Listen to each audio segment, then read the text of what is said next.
Shalom Bapak Ibu Saudara-saudari yang terkasih dalam Kristus Yesus.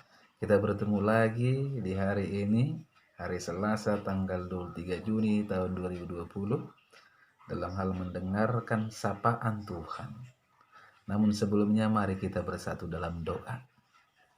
Damai sejahtera Allah yang melampaui segala akal, itulah yang memelihara hati dan pikiranmu di dalam Kristus Yesus Tuhan kita. Amin. Bapak Ibu, saudara-saudara yang terkasih dalam Kristus Yesus yang menjadi nats firman Tuhan ataupun sapaan Tuhan buat kita saat ini terangkat dari kitab Roma pasal yang ketiga ayat yang ke-24. Demikian firman Tuhan. Dan oleh kasih karunia telah dibenarkan dengan cuma-cuma karena penebusan dalam Kristus Yesus. Sekali lagi saya baca, dan oleh kasih karunia telah dibenarkan dengan cuma-cuma karena penebusan dalam Kristus Yesus. Demikian firman Tuhan. Bapak Ibu saudara-saudari yang terkasih dalam Kristus Yesus, setelah Adam dan Hawa jatuh ke dalam dosa, itu dikarenakan mereka memakan buah larangan Tuhan yang ada di tengah-tengah Taman Eden. Keberadaan manusia pun berubah, saudara-saudara. Kemuliaan Allah pun hilang dari manusia. Inilah yang dikatakan, inilah yang dijelaskan saudara-saudara di dalam kitab Roma pasal yang ketiga ayat yang ke-23.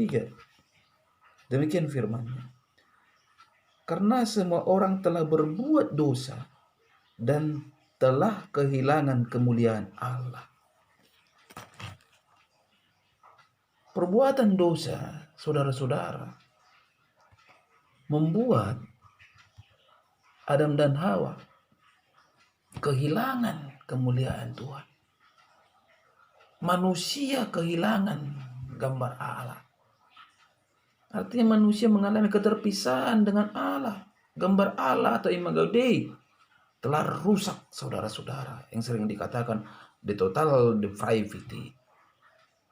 Hal itu membuat keadaan manusia digambarkan seperti situasi di tengah-tengah lumpur hidup. Tidak ada lagi yang bisa diperbuat oleh manusia untuk hidup. Karena kita ketahui bagaimana situasi keadaan yang ada dalam lumpur hidup. Semakin bergerak, semakin berusaha yang ada di dalam lumpur hidup tersebut, lumpur hidup akan semakin menelannya.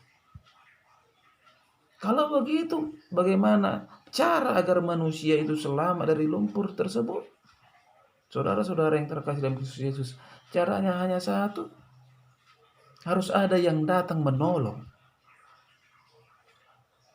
menarik dari lumpur hidup tersebut. Tanpa itu, mustahil, nonsen. Saudara-saudara, ternyata oleh kasih Allah yang sangat luar biasa, pertolongan itu datang. Dengan diberikannya anaknya yang tunggal yaitu Kristus Yesus lahir ke dunia ini. Dan ia rela mati di kayu salib. Yesus rela mengalami penderitaan, siksaan, saudara-saudara. Karena memang hanya melalui penderitaan itulah manusia bisa diselamatkan. Yesus Kristus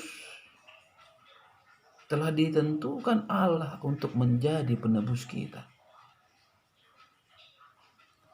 Tidak ada jalan yang lain. Hanya Yesus jalan menuju Bapa di surga. Sebagaimana yang tertulis dalam Yohanes 14 ayat 6. Inisiatif penuh kasih dan sayang dari Allah dinyatakan lewat Yesus Kristus. Dalam kematiannya yang luar biasa. menarik dalam peristiwa penyalibannya, kita perlu perhatikan di mana Yesus menolak meminum anggur bercampur empedu tersebut. Kenapa? Mengapa? Beberapa ahli mengatakan bahwa anggur bercampur empedu dapat mengurangi rasa sakit atau sebagai obat bius sementara. Ini dimaksudkan agar yang terhukum disalib dapat bertahan lama. Ia dapat menahan kesakitan yang luar biasa itu. Namun Yesus menolak meminum racikan tersebut karena dia mau menanggung penderitaan tersebut 100%. 100% rasa sakit yang dia derita sebagai tanda bahwa dia mau menderita secara total demi keselamatan manusia. Sungguh besar kasih Allah. Tanpa kesakitan, penderitaan, dan kematiannya, maka tentulah kita akan binasa. Saudara-saudara yang terkasih dalam Kristus Yesus, sepatutnya lah kita bersyukur atas karunia yang telah Allah berikan. Tidak ada yang patut dimegahkan dari diri kita, bagaimanapun keberadaan kita, bagaimanapun kekayaan kita, bagaimanapun ganteng kita, bagaimanapun cantik kita.